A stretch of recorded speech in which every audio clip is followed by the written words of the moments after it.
É dos carecas que elas gostam mais? Será que é realmente isso? Fica comigo. Aqui no Sicredi não é só dinheiro, é ver com quem Abra sua conta no Sicredi. Essa questão da calvície, de estar ficando careca, ou estar tendo perda de cabelo, ainda jovem, isso mexe muito com o lado emocional. Hoje o Saúde e Bem-Estar tem o prazer de trazer o Dr. Baltazar Sanabria para falar sobre isso para a gente, sobre cabelo, sobre calvície, sobre estar careca, sobre esse lado psicológico, o que afeta a saúde do homem e também da mulher. Olá, doutor, tudo bom? É um prazer ter você aqui.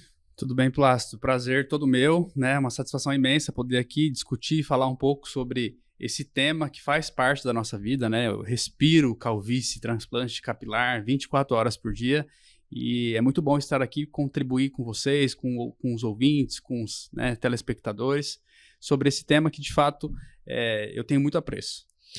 Doutor, eu vou fazer um elogio aqui, porque assim, um dos motivos da gente convidar o senhor para vir aqui foi o resultado que eu vi em muitos colegas que eu não sabia que tinha feito o transplante, que eu ainda brinquei. Falei, cara, será feio, hein? E o cara salvou a sua vida. Eu brinquei muito, mas eu acho que muitos homens têm preconceito, né? De, não vou fazer isso, não, vou ficar careca. Aí tem aquela velha frase, dos carecas que elas gostam mais, mas não é. Eu acho que isso mexe muito com o psicológico, né? Com certeza. A calvície, Plácido, ela, com a perda capilar, o homem ele se sente muito exposto, assim, sabe? Né? Sentindo a falta de alguma coisa, os quadros de calvície mais avançados muitas vezes comprometem muito a qualidade de vida, a vida social, as relações sociais, né? A relação que o paciente tem com o trabalho, né? Então, por exemplo, eu atendi um paciente essa semana super jovem, um menino de 24 anos, que há 3 anos ele não tira o boné. Nossa. Você imagina o impacto que a calvície tem na vida desse menino, né? Então, é um rapaz que ele se abriu comigo, ele falou assim, doutor, eu morro de medo do meu boné sair na hora que eu tô com a minha paquera, com a minha namorada. Então, assim, você tem noção do quanto isso influencia na qualidade de vida, na vida de um paciente, na confiança, na autoconfiança, na segurança, na estima. Então, é muito sério. Obviamente que tem aqueles pacientes que, de fato, a interferência é zero, o cara é resolvido, às vezes raspa a cabeça. Na minha visão, obviamente que a minha amostra ela é totalmente viciada, porque só me procura quem de fato se incomoda, né? Uhum. Mas a grande maioria dos pacientes de que tem calvície, se eles tivessem a oportunidade de resolver, eles resolveriam, tá? Porque o impacto realmente é muito ruim. Quando o paciente ele opta por raspar a cabeça, por opção dele, ele tem cabelo, ele raspa, é diferente dele ter que raspar por ser careca. São situações completamente diferentes, né?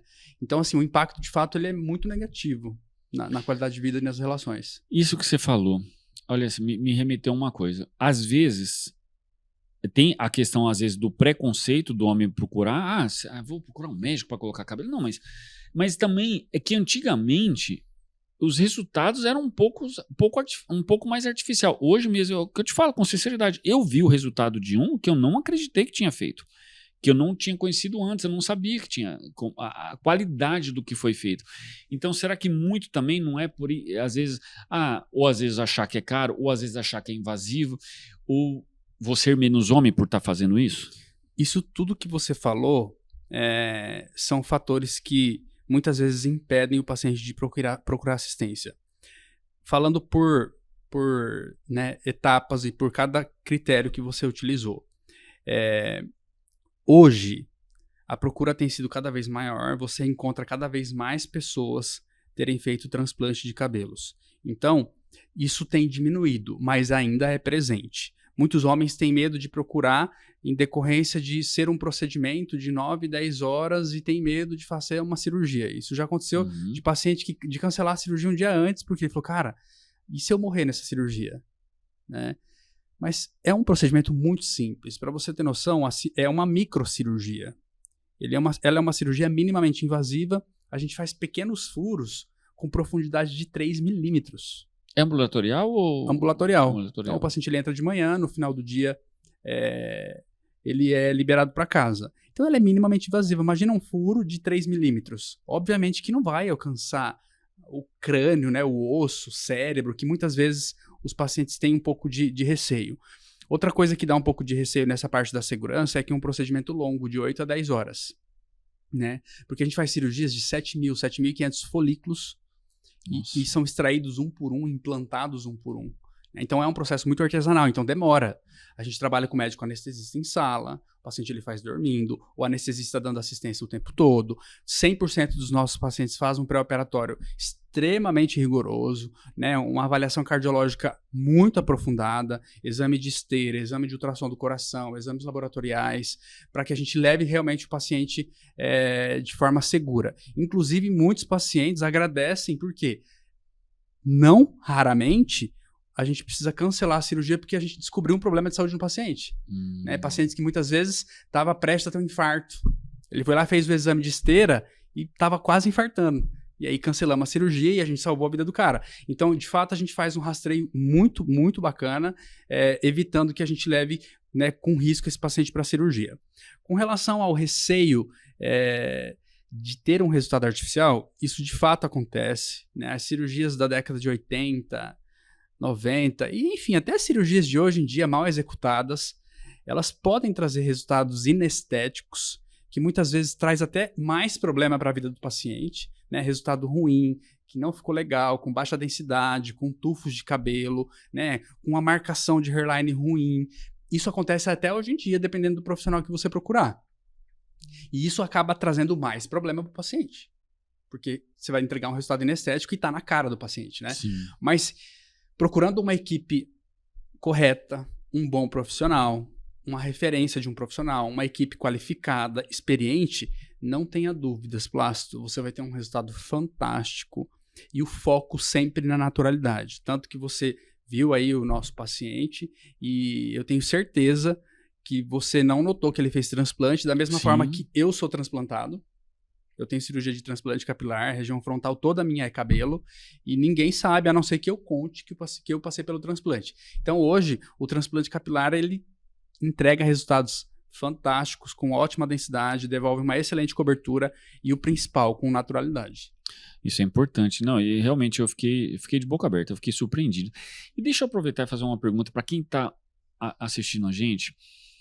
Ele pode estar se perguntando, com que idade a pessoa tem que se preocupar com calvície? Quais são os sinais? Porque muitas vezes o jovem já começa com 20 e poucos anos, falando como um leigo, a entrada, onde que a gente pode notar, falar assim, olha, peraí, já tem que procurar, porque existe a questão de prevenção e existe a questão do tratamento. Como que é isso?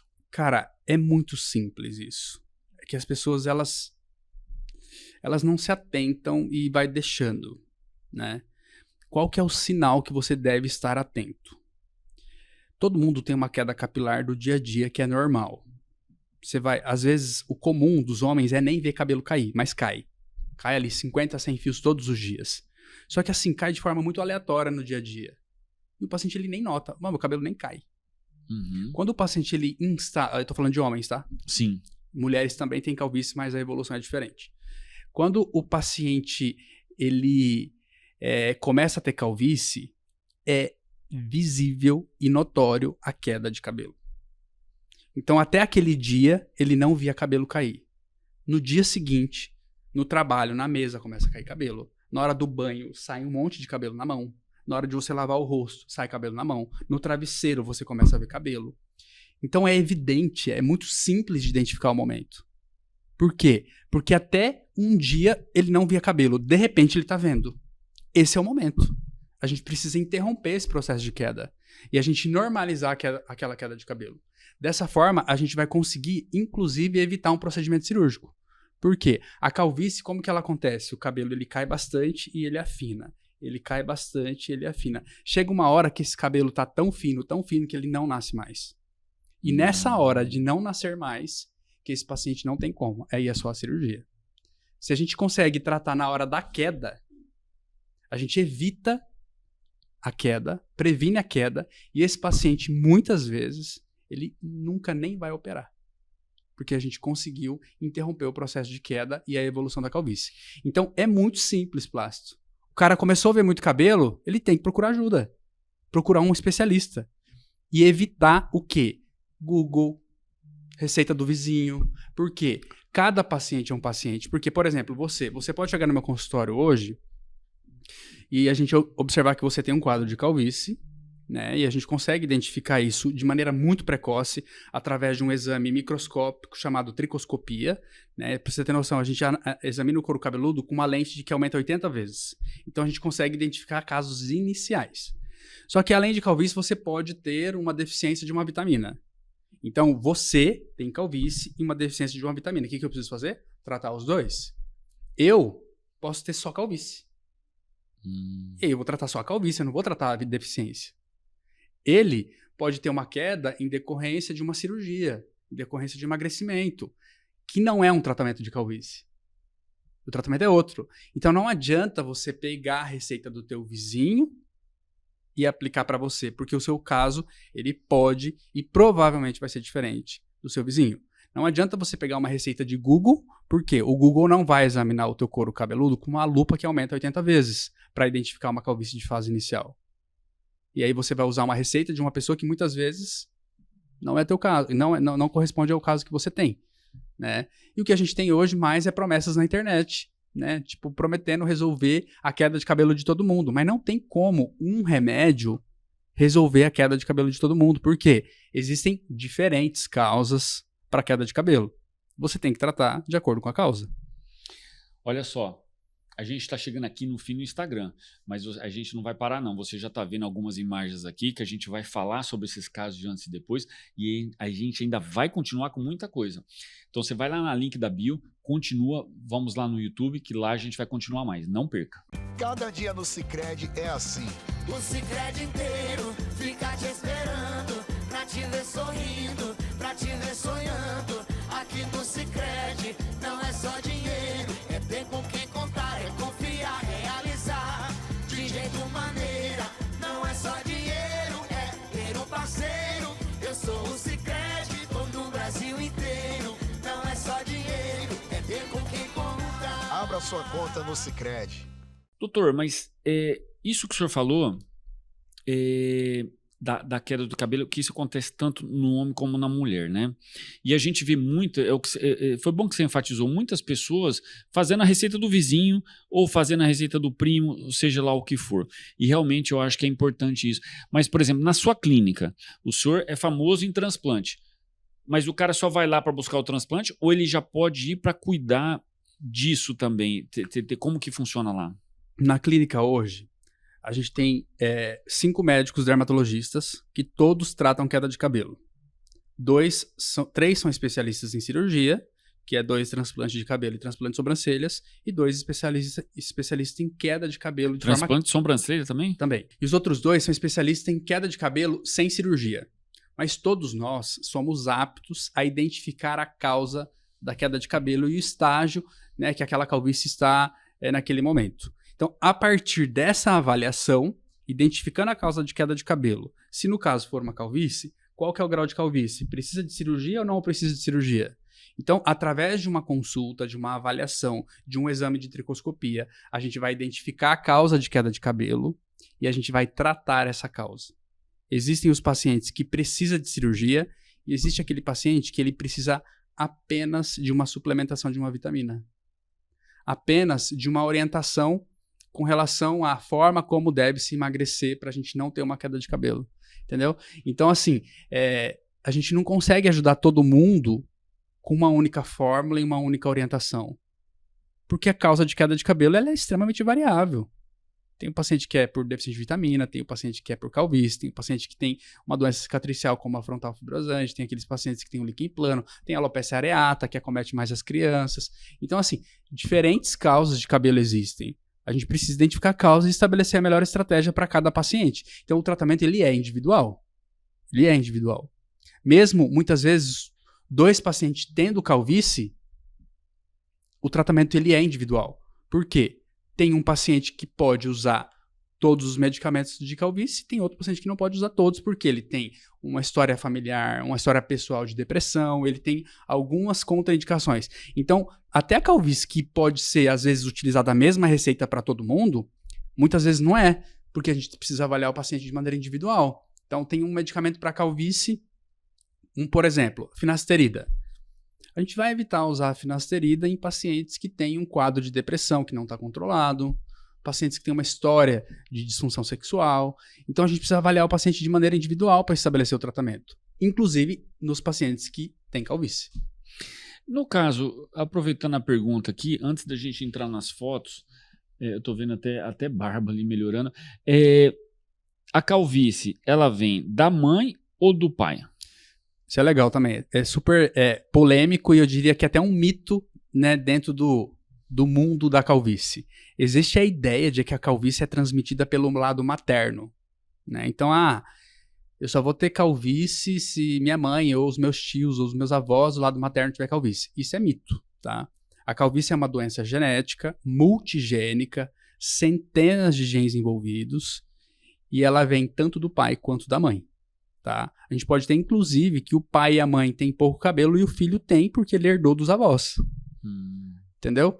Então, isso é a real situação. A herança genética vem tanto do pai quanto da mãe. Esses casos aqui que estão sendo mostrados aqui, comenta um pouco para mim, porque assim, uma coisa que eu gostei, que eu gosto do seu trabalho, é a arquitetura que você faz aqui nessa região frontal, né? A gente não percebe que foi feito O Plácido, a gente precisa observar o que? A naturalidade dos resultados, né? Eu tenho certeza que você vai encontrar esses pacientes na rua e você você vai poder afirmar que esses caras fizeram transplante, tá? Então, qual que é o principal critério que a gente utiliza na hora de fazer o transplante? Eu costumo falar que são 2 critérios, que pode deixar artificial e também vai deixar natural se você obedecer esses critérios, né? O tamanho da testa. Muitas vezes o paciente ele quer ter uma testa curta, do tamanho de quando ele tinha 5, 6 anos. Então, se você replicar e refazer uma testa do mesmo tamanho que quando esse paciente era criança, você vai entregar um resultado artificial. Por quê? Porque o cara já é homem, ele tem 40, ele tem 30 anos, ele já tem experiência. Ele não tem que ter uma testa pequena, curta, que remete à infantilidade. Então, o tamanho da testa é muito importante a gente definir na hora do planejamento. Se eu fizer o tamanho da... Se o cara me trouxer uma foto dele, de quando ele tinha 5 anos, Sanabria, eu quero essa foto aqui igual assim. Eu não faço. Eu falo, cara, procura outro que eu não vou fazer. Então, esse critério a gente deve obedecer e deve estar dentro do planejamento, o tamanho da testa ideal para cada paciente. E a gente tem uma análise facial, de proporção, para a gente definir o tamanho da testa. Outra coisa, entradas. De cada 100 homens cabeludos, de cada 100 homens que não têm calvície, 95 têm entrada. Então, o que é mais normal? Ter entrada ou não ter entrada? Ter entrada. Então, se você quiser ficar parecido com 95% dos homens, a gente precisa manter as entradas. Obviamente que a gente vai manter elas discretas, mas elas existem.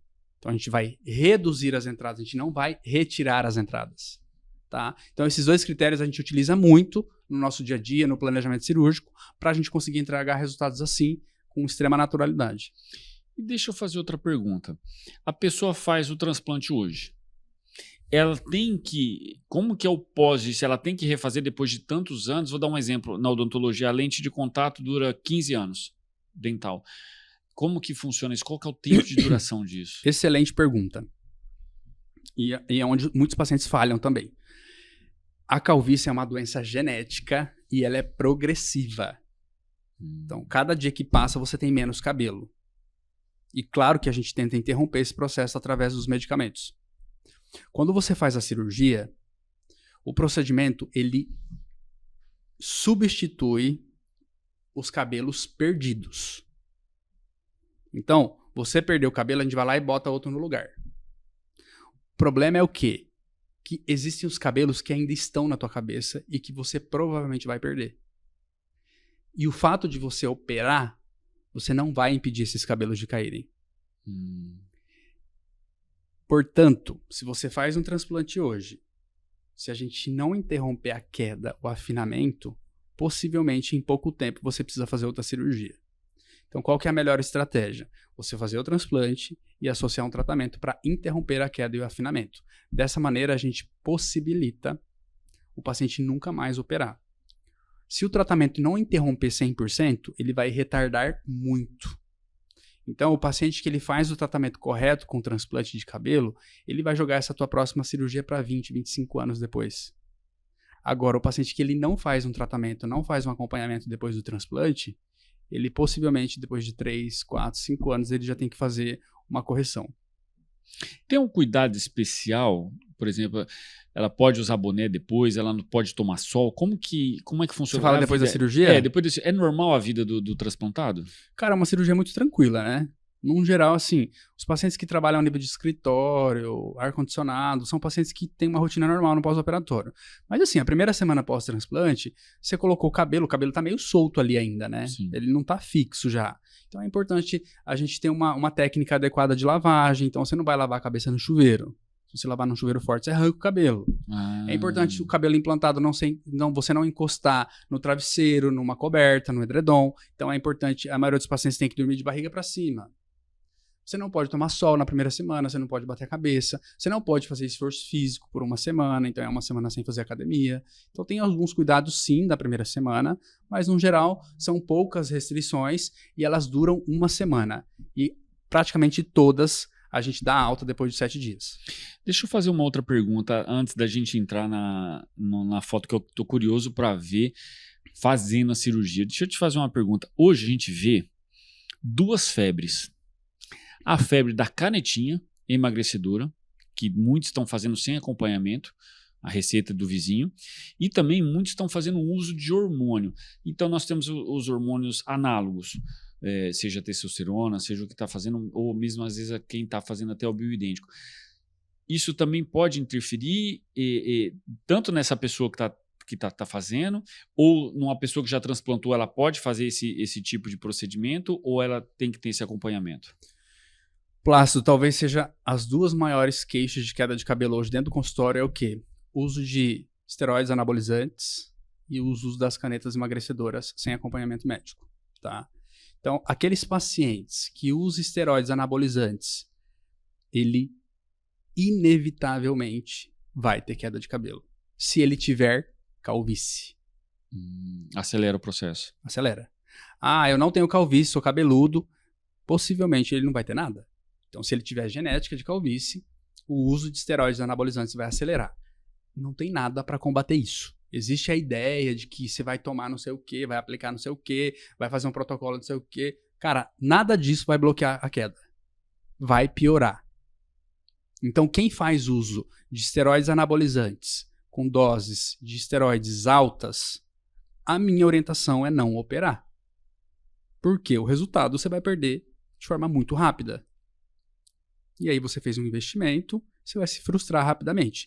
Então, a gente precisa entender muito qual é a necessidade desse paciente usar testosterona. Se é um paciente que tem uma deficiência, é um cenário. Esse paciente vai repor uma deficiência, o impacto sobre o cabelo é mínimo, para não falar zero. Agora, aquele cara que ele quer performance, ele quer ganhar músculo, e ele usa anabolizante mesmo, que é aquelas doses 1.000, 1.500, 2.000, 3.000, esse cara ele tá abrindo mão da cobertura capilar. E não tem nada pra gente impedir isso.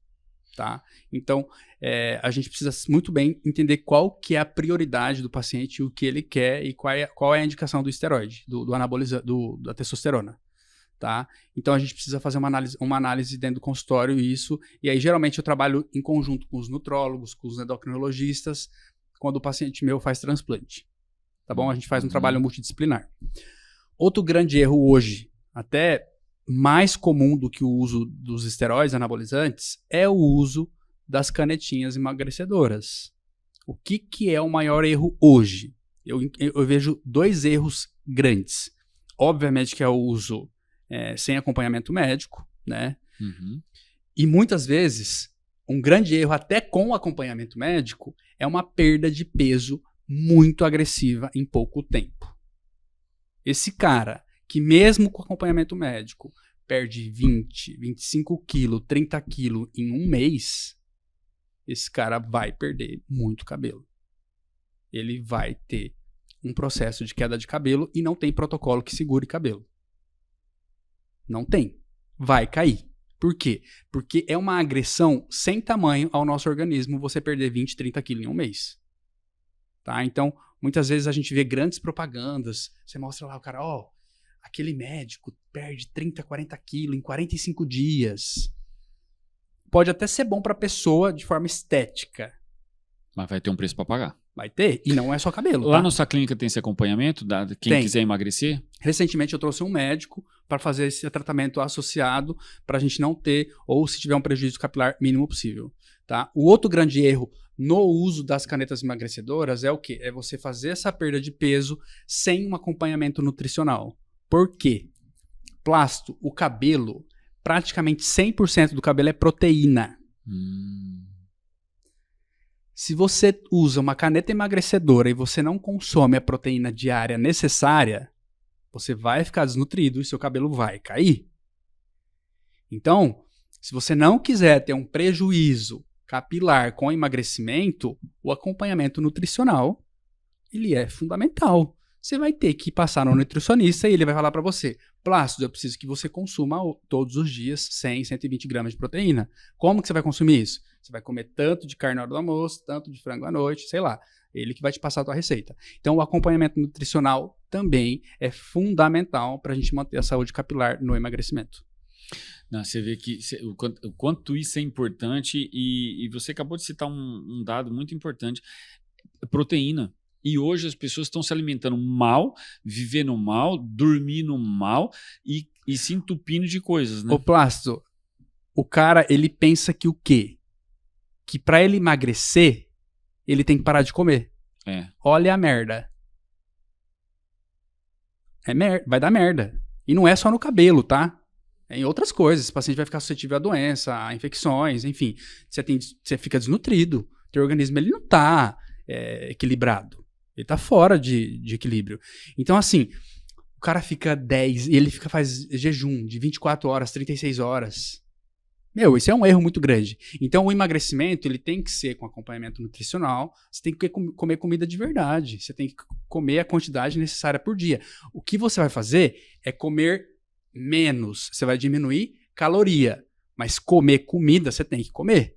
Talvez vai comer menos arroz, menos feijão, sei lá, menos macarrão, mas aquela proteína você vai ter que comer. Por quê? Porque precisa de proteína. Não, isso é importante chamar a atenção, porque tem alguns colegas que prometem um emagrecimento rápido e olha só o efeito colateral danoso que isso causa na vida da pessoa. Só que o que chama atenção na internet é o quê? É perder rápido.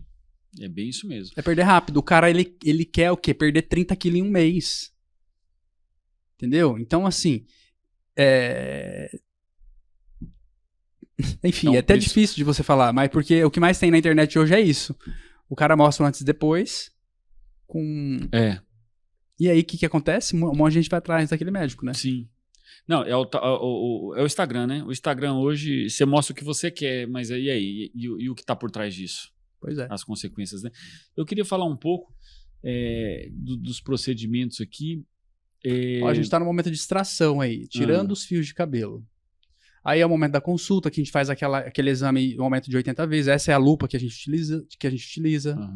Aqui é a médica de sobrancelhas, executando um procedimento. Olha a sobrancelha no pós-operação. A gente faz transplante de barba também. Legal.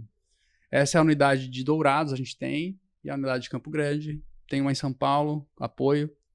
Esse é o Dr. Pedro, cirurgião também da clínica. A gente utiliza equipamentos tecnológicos. Esse é um resultado pós-operatório. Esse é um paciente do interior, acho que é. Aí é o acompanhamento que o paciente faz após a cirurgia. Então, nossos pacientes, eles fazem um tratamento de pós-operatório. Nossa equipe hoje conta com a média de 8 funcionários dentro de cada cirurgia, de cada sala. São análise facial, paciente em acompanhamento no pós-operatório, paciente que já tratou há um tempo, fazendo novamente o exame do couro cabeludo, resultado de cirurgia. Não, melhora muito a autoestima do homem, mas muito. muito. Esse é barba, muito. ó. Nossa. Esse é barba e cabelo. Acho que eu vou ter que procurar. Eu tenho uma falha na barba aqui que eu nunca... Agora eu vi que tem solução. Olha, doutor, eu vou falar uma coisa. Eu tô Encantado, viu? Encantado mesmo de ver os resultados de antes e depois e saber disso que acontece, porque o que é muito mais complexo do que a gente imagina, né? E a gente acha que é uma forma simplista e não é. Eu acho muito interessante esse cuidado que você tem assim de um modo mais global, né? De entender e essa arquitetura que é feita na face para ver o cabelo ideal. Eu confesso que eu estou A gente encantado. tenta pegar o paciente e tratar ele de maneira integral, né? Não só aquela coisa lá, tira cabelo daqui, bota ali, tchau. Que é o que tinha antigamente. Você tem um diferencial muito bacana. E hoje acontece muito ainda, porque ainda mais hoje existem muitas propostas no mercado de transplante, né? E assim, lá na clínica, a gente faz todo um trabalho antes da cirurgia, todo um trabalho durante a cirurgia, equipe de 8, 10 pessoas, todo um trabalho de pós-operatório. Então, o nosso custo ele acaba sendo maior. Sim. E muitas vezes o paciente ele não consegue enxergar esse valor, entendeu? Ah, no Sanabria tá tanto, mas eu achei lá no outro lugar que tá tanto. Mas será que eles te entregam tudo que na nossa clínica tem? E depois de feito, né? É complicado. É verdade.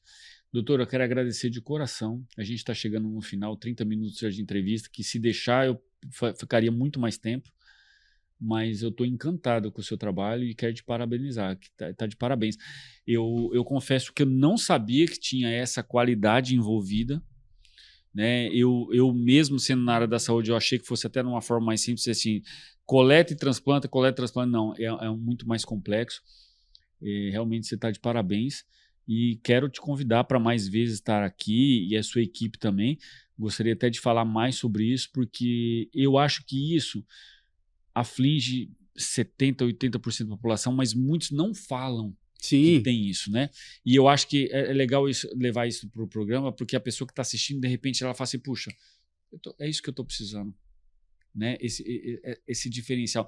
E o que eu gostei muito, que você não fala que o cara fez transplante. Naturalidade hoje, é uma realidade, né? É uma realidade. Tá de parabéns, viu? Obrigado, parabéns foi um mesmo, prazer estar aqui com você.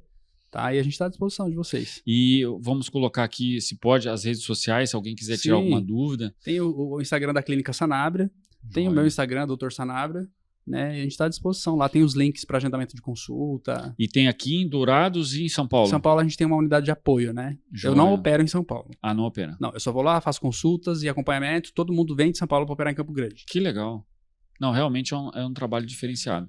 Quero te agradecer muito e pode contar sempre com a gente aqui, viu? Obrigado pelo convite, foi um prazer imenso estar aí com você, com o Gustavo, e a gente está à disposição. Ótimo. Olha, careca nunca mais, hein? Fica a dica, hein? Curte, compartilha, que olha que isso aí pode fazer a diferença na sua vida. Até semana que vem.